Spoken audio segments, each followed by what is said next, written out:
Chapter 7 of The Mouse with the Question Mark Tail. This is called U-Mice on Parade. I'd rather hoped our U-Mice barracks, our armory and mess, would be sunk beneath Buckingham Palace itself, some place convenient to Queen Victoria herself. But no. We were quartered at the farthest end of the Royal Park, right at the end of the known world, as far as I knew, among all that bramble and briar. A woodsy copse, in fact, with so little of London about it that the starlings darted in the treetops, safe from the slingshots of human boys, or the traps of the hungry. Indeed, the foliage above teemed with life. It susurrated madly. Lost in a tangle of rhododendron strands, the ruin of an ancient potting shed, far older than the palace. There in its forgotten foundations, Ian and I had prepared for parade. Now, as we made our way to the grounds, U-Mice swarmed from everywhere. It was rather like that moment with the begonias. Ian was inclined to stroll when everybody else was hurrying. I noticed that about him. Only a small screen of trees and bush stood between the potting shed and the parade ground beside the lake. And there, just off the path, was a mouse graveyard. You've been past many a mouse graveyard without noticing it, and I'd have missed this one myself without Ian. We don't have tombstones, you see. They would raise too many questions that could end up in zoology textbooks. But beside a grave outlined by the smallest pebbles, Ian drew us up. Then, standing his tallest, he presented a smart salute. So I did too. It was the tomb of the unknown mouse, as Ian explained. There was to be a wreath laying as part of our Jubilee observances. The unknown mouse had fallen in some earlier rodent conflict. Cats had been behind it, of course, as cats always are. The world is a hard and warlike place out here beyond the walls of the Mews. I felt a touch of homesickness for my old home. The other U-Mice scampered by us, adjusting their swords as they went, but Ian led us a little deeper into the mouse graveyard.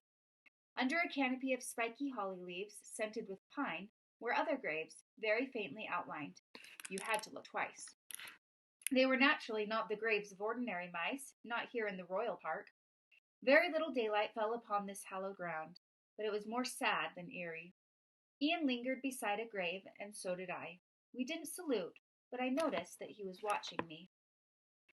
The moment passed, and now we were back on the path, jostling with the other U-Mice on the way to the parade ground. It was nibbled smooth as green velvet all the way to the lake. Handy latrines were dug beneath the holly bush borders. You can't match mice for military efficiency in covering our tracks. We were formed up now, chins clenched, rank and file. We don't really have chins, but we clenched what we had. Before us, the lake with Buckingham Palace in the distance. My tail longed to twitch, even flail, as we waited for the captain of the U-Mice of the guard to review us. Being the new boy, I couldn't see a moment ahead. I often can't anyway. Just when I expected our captain to appear in a blinding puff of colored smoke, he came around to the front of us at the gallop. On a chipmunk. A chipmunk! I'd never seen one. A sleek and stripy chipmunk, imported at who knows what expense from North America. And he must have been deucedly difficult to break to the saddle. As for the saddle, I recognized it at once. We are not cavalry, we U-Mice, but what a figure our captain cut astride his personal chipmunk. Evidently, he kept it as a hunter. You could hardly imagine him anywhere else but mounted. With the reins easy in his hands and all his leather polished, he drew up, and the chipmunk's eyes rolled. The captain was about to dismount and frighten me out of any growth I had left. But first, let us enjoy the moment. The captain should have been painted and put in a frame just as he was, there atop his skittish chipmunk. He was dazzling in red, glaring in gold, he whose rank descends directly from Sir Walter Raleigh's personal mouse de camp. He was so noble a figure that I could scarcely look at him full on. Every bit of his bearing was living proof of the grandeur mice can rise to. British mice. Now he had slipped down from the saddle, managing his sword wonderfully. He did something with his tail to reassure the chipmunk before a lackey led the beast away. All right, it has a colored picture of the captain riding the chipmunk.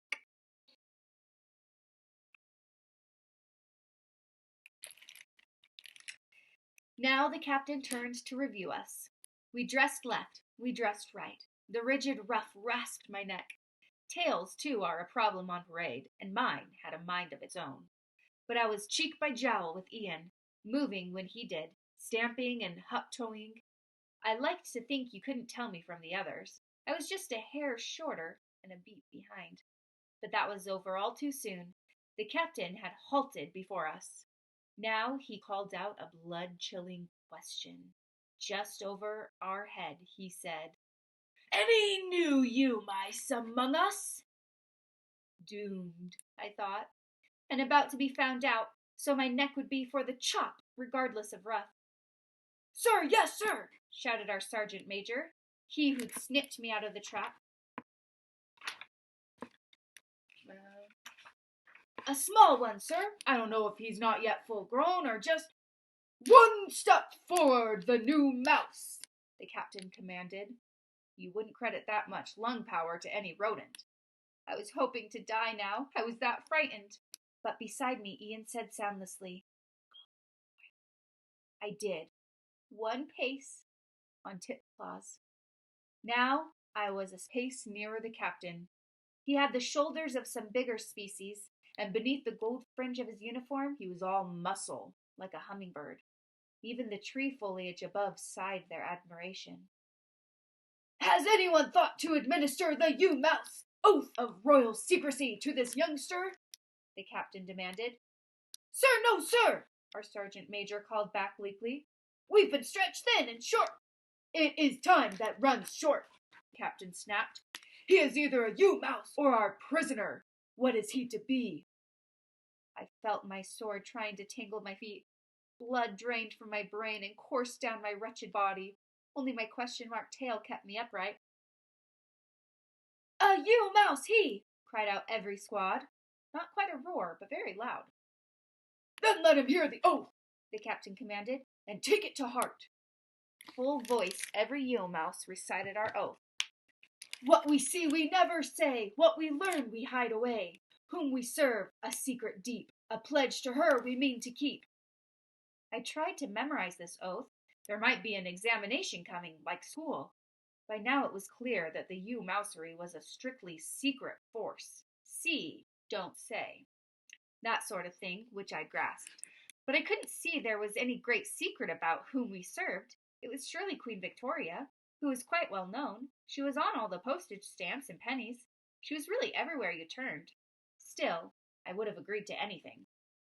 And I might still drop over dead from sheer fear, so why worry? "Back you go," said the captain, privately to me, and this tone of his voice stirred me too. I took a careful step back, despite the sword trying to tussle with my feet, and the tail with a mind of its own, and no blood anywhere near my head. Somehow I was back next to Ian, who said, without moving a muscle, "Jolly good show." It was time to troop the colors. As it happened, they weren't flags. They were 2-penny postage stamps bearing the Queen's profile, pasted back to back and flown from matchsticks. Behind them trooped the regimental band. Drums small enough for mouse hands are more thump than thunder, and the trumpets sounded reedy, being actual reeds. Still, they thumped and wheezed a proud accompaniment when we all burst into song. Land of Hope and Glory, of course, the British mouse national anthem. Humans didn't get wind of it until years later. Land of hope and glory, mother of the free, how shall we extol thee, who were born of thee? Very stirring stuff. A lump nearly formed in my throat as our voices rose to echoing cheeks in the branches above. Then something quite unexpected happened. Through a light lake mist nosed the prow of a boat. Suddenly there it was, just behind our captain. He pivoted on a spurred hill. His hand rose in salute. It was a toy boat, but a big one of those German clockwork tin yachts. Lettered on its bow was the Prince of Battenberg. It had no doubt belonged to one of the little Battenbergs, Prince Maurice perhaps. Quite a number of unknown mouse hands must have removed the yacht from the toy chest in a royal nursery. Princes have far more toys than they need. We were just coming to the end of a verse of Land of Hope and Glory. Wider still and wider shall thy bounds be set. God who made thee mighty, make thee mightier yet. And then the yacht bumped the ground. At the wheel, the pilot was an old mouse salt in full nautical gear. It made sense that we mice have our own navy. Humans do. A pair of mouse roustabouts in striped jerseys swarmed ashore, tied up, and lowered a fine-toothed tortoiseshell comb for a gangplank.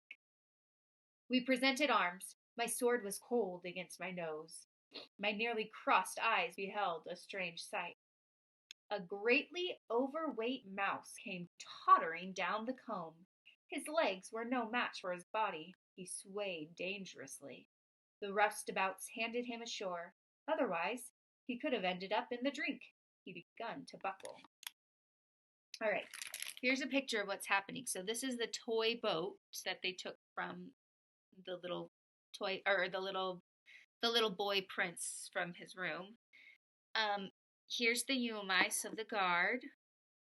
Here's the captain, and here's the big overweight mouse that he was talking about walking down the plank, which, if you can see, is a comb.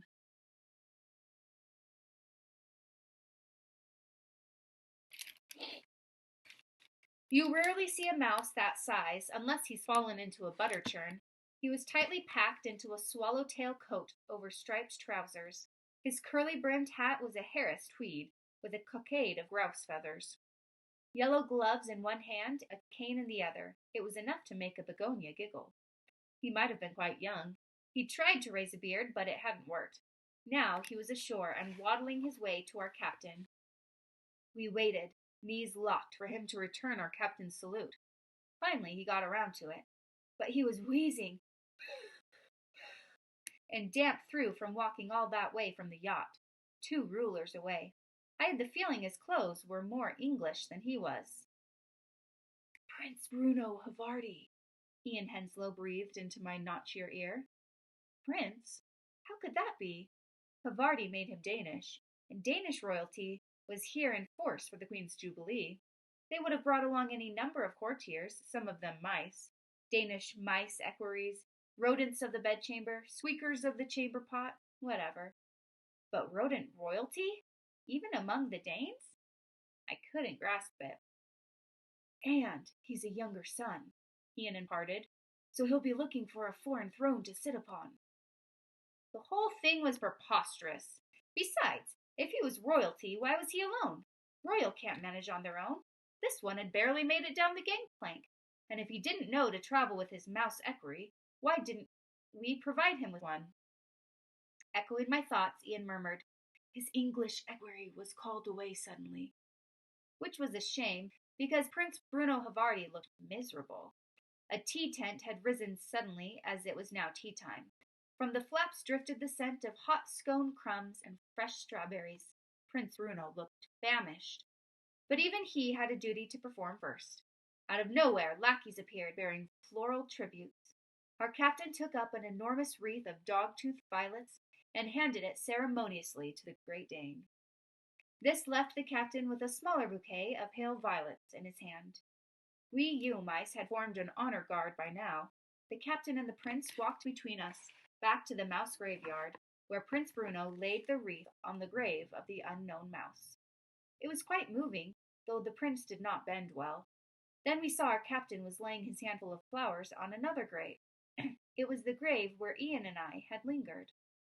It was mournful and mysterious, but just for that moment. Now we Yule-mice formed up again to flank the tent entrance. How well we do that sort of thing. Knees locked, ears pointed, ruffs perked. We were all spit and polish, all see and no say. We smelled the fresh strawberries and scone crumbs, and our whiskers vibrated. But we were as statues. How proud I was to be a Yule mouse of the guard. Little did I know, my career was to last no longer than this day now ending.